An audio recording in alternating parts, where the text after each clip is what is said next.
konsep Where To yang merupakan desain perancangan pembelajaran.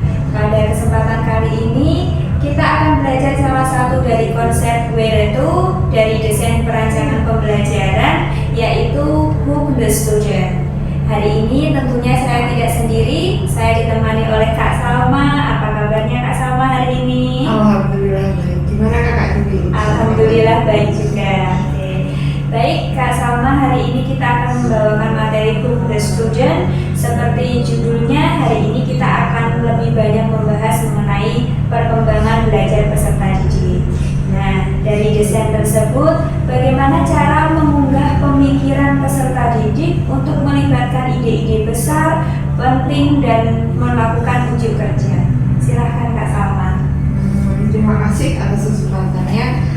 Jadi seperti yang kita ketahui ya sebagai calon guru masa depan, bahwa setiap peserta didik itu memiliki potensi dan ide-ide besar yang ada dalam diri mereka, sehingga kita sebagai guru menjadi fasilitator untuk bagaimana membuat peserta didik itu bisa tergugah potensinya seperti itu. Kemudian bagaimana cara menggugahnya itu kita bisa lihat dari tujuan pembelajaran.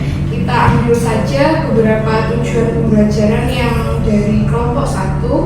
Yang pertama adalah peserta didik mampu menjelaskan dengan jelas dan tepat pengertian dari suatu materi, di mana dalam kesempatan kali ini kami mengambil materi IPAS, yaitu materi energi listrik Kak. Jadi itu ada di kelas 5, sehingga dari kelompok 1 yang sebelumnya itu mereka merumuskan yang pertama adalah peserta didik dapat menjelaskan pengertian dan dapat memberikan contoh pemanfaatan energi listrik dalam kehidupan sehari-hari. Nah, dari kelompok kami, cara menggugahnya itu bisa dilakukan dengan pembelajaran yang berbasis kontekstual, di mana pembelajaran yang ada di dalam kelas itu dikaitkan dengan kehidupan sehari-hari peserta didik. Kemudian juga dalam pembelajaran bisa menambahkan gambaran visual dan juga hal-hal yang terkait dengan apa yang mereka alami dalam kehidupan sehari-hari. Contohnya, kalau kita mengambil materi energi listrik, kita bisa bertanya bagaimana pemanfaatan energi listrik dalam kehidupan sehari-hari. Kemudian apa sih yang terjadi kalau listrik itu nggak ada, kayak gitu. Kemudian rumusan yang kedua, tujuan pembelajarannya, peserta didik dapat menafsirkan dengan tepat penggunaan energi listrik dalam kegiatan sehari-hari, kemudian dapat memahami istilah-istilah dalam materi energi listrik. Nah, itu juga kita bisa menggugah potensi anak untuk tujuan pembelajaran tersebut dengan menggunakan pembelajaran yang dilakukan dengan berdiskusi. Jadi mereka secara berkelompok berdiskusi tentang berbagai penggunaan energi listrik dalam kehidupan sehari-hari seperti itu. Kemudian ada lagi tujuan pembelajarannya, yaitu peserta didik dapat menerapkan pengetahuan dalam kehidupan nyata. Nah, contoh-contohnya itu kita bisa dengan menggunakan simulasi. Kita tanya apa saja sih alat-alat yang kita jumpai yang ternyata mereka memanfaatkan energi listrik di dalam penerapannya, seperti itu. Oke, jadi cara menggugahnya itu kita sesuaikan dengan tujuan pembelajarannya. Betul. Lalu situasi seperti apa Kak yang dapat melibatkan peserta didik untuk membuat ide-ide besar secara menarik, kemudian konkret juga sangat penting. Gitu. Jadi bagaimana menciptakan situasi yang bisa melibatkan peserta didik untuk hal-hal seperti membuat ide-ide besar yang secara menarik, konkret, dan penting itu. Di kurikulum Merdeka sudah ditekankan bahwa pembelajaran yang berkelompok itu sangat bagus untuk mereka, karena nantinya di masa yang akan datang pun peserta didik akan menjadi masyarakat. Jadi sekolah pembelajaran itu adalah miniatur kecil dari masyarakat, sehingga saat pembelajaran dilakukan secara berkelompok, mereka bisa merasakan pembelajaran yang konkret, dan itu penting seperti itu. Kemudian dalam proses pembagian kelompok itu kita bisa menggunakan hasil dari asesmen diagnostik yang dilakukan oleh guru, di mana setelah melaksanakan asesmen tersebut, guru itu bisa mengetahui kemampuan awal peserta didik untuk dijadikan acuan sebagai kontrol organisasi kelompok yang itu nanti dilakukan untuk pembelajaran berdiferensiasi. Kemudian ditambahkan juga dalam pembelajaran tersebut penggunaan pertanyaan pemantik itu juga untuk memunculkan ide-ide mereka, juga memberikan pengetahuan awal kepada guru sejauh mana pengetahuan peserta didik pada materi tersebut. Oke, terima kasih Kak Salma. Tadi kan juga dibahas tentang ide-ide besar yang berkaitan dengan materi yang diajarkan seperti itu. Kemudian disinggung juga tentang pengalaman menarik yang tentunya juga akan memunculkan minat belajar peserta didik ya. Lalu bagaimana pendekatan penyampaian materi sehingga menghasilkan minat dan keingintahuan peserta didik terkait materi yang diajarkan tersebut, Kak? Iya, jadi kalau ditanya terkait gimana membuat pembelajaran yang menarik dan bisa memunculkan keingintahuan peserta didik itu, pastinya dalam proses pendidikan pembelajaran itu tuh harus disesuaikan dengan zaman, disesuaikan lagi dengan peserta didik. Kemudian cara yang mungkin bisa kita lakukan selaku calon guru di masa depan adalah dengan melihat karakteristik dari peserta didik. Setelah itu kita lihat bahwa peserta didik di zaman sekarang memang mereka itu sudah terbiasa dengan dunia digital, sehingga kita selaku guru bisa memanfaatkan teknologi digital dalam proses pembelajaran, sehingga peserta didik itu juga relevan gitu antara dia di kehidupan sehari-hari dengan yang ada di kelas seperti itu. Kemudian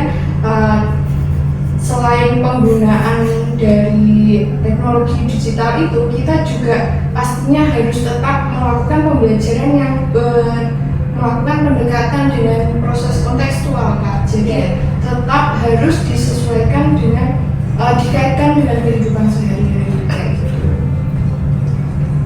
Oke, lalu peluang seperti apa Kak yang bisa menopang minat belajar siswa, terutama ketika keadaan pembelajaran itu sedang sulit-sulitnya? Oh gitu. Jadi kalau hal-hal seperti itu pastinya akan ada ya Kak, Ya, di pastinya. setiap pembelajaran kayak gitu pasti ada satu waktu di mana pembelajaran itu terasa sulit. Nah itu kita bisa melakukan, yang pertama adalah di awal pembelajaran kita refreshing dulu pembelajarannya. Kita bisa menggunakan ice breaking yang dimana suatu pembelajaran itu memang akan lebih bagus, tidak wajib, tapi akan lebih bagus jika dalam rancangan pembelajarannya itu ada ice breakingnya kayak gitu. Itu gunanya untuk merefresh kembali peserta didik, biar mereka mungkin dari mapel sebelumnya terus bisa kembali lagi fokus ke mapel kita kayak gitu. Kemudian guru itu juga di awal pembelajaran bisa memotivasi peserta didik apa saja sih yang nantinya kita dapatkan kalau semisal kita paham dengan materi yang ada yang dilaksanakan di kelas kayak gitu. Soalnya memang di kurikulum Merdeka sendiri pun capaian pembelajarannya itu ditujukan untuk secara nyata, secara kontekstual seperti itu, tidak terlalu teoritis, sehingga peserta didik pun jadi tahu, oh setelah saya mempelajari materi ini, kita nanti jadi paham beberapa hal-hal yang ternyata ada di kehidupan mereka seperti itu. Jadi salah satunya tadi ice breaking ya Kak, Iya. nggak wajib tapi kalau dilaksanakan itu membantu seperti Iya, itu ya. sama. Iya. Oke, dalam kegiatan pembelajaran tentunya juga kadang kita seorang pendidik itu mengalami hambatan-hambatan ya Kak, sama ya. Nah, hambatan apa saja yang menimbulkan kecilnya pengambilan resiko, kemudian rendahnya imajinasi dan kurang beraninya siswa untuk bertanya, serta ketidakmampuan untuk memutuskan suatu hal, Kak. Kadang kan ada peserta didik nggak berani bertanya tuh. Nah, itu seperti apa, Kak? Kalau dari diskusi hasil kelompok kami itu, ini kan terdiri dari beberapa pertanyaan ya Kak. Salah satunya misalnya rendahnya imajinasi, setelah itu kurang berani bertanya. Itu mungkin salah satu faktornya adalah karena peserta didik itu kurang memahami apa yang mereka pelajari seperti itu. Jadi misal rendahnya imajinasi ya karena mereka kurang paham. Setelah itu saat peserta didik itu kurang paham, mereka pasti akan kecenderungan untuk tidak berani bertanya. Soalnya mungkin nanti takutnya gurunya bertanya balik atau bagaimana, sehingga mereka tidak berani untuk bertanya. Setelah itu bisa saja dalam pembelajaran tersebut guru itu tidak memberikan kesempatan untuk peserta didik itu bertanya, sehingga mereka itu tidak ada keterampilan atau kebiasaan untuk bertanya di kelas seperti itu. Jadi memang kita selaku guru pun yang ya bisa dibilang fasilitator dalam pembelajaran itu juga harus pintar-pintar melihat bagaimana pembelajaran yang itu tuh bisa membuat potensi peserta didik itu tinggi gitu muncul. Jadi harus yang bisa dipahami peserta didik, kemudian memberikan kesempatan kepada peserta didik untuk bertanya atau memberikan pendapat seperti itu. Oke, baik, terima kasih Kak Salma. Jadi dari perbincangan kita hari ini kesimpulannya adalah dalam kegiatan pembelajaran itu sangat penting untuk memperhatikan keterlibatan peserta didik secara aktif begitu ya.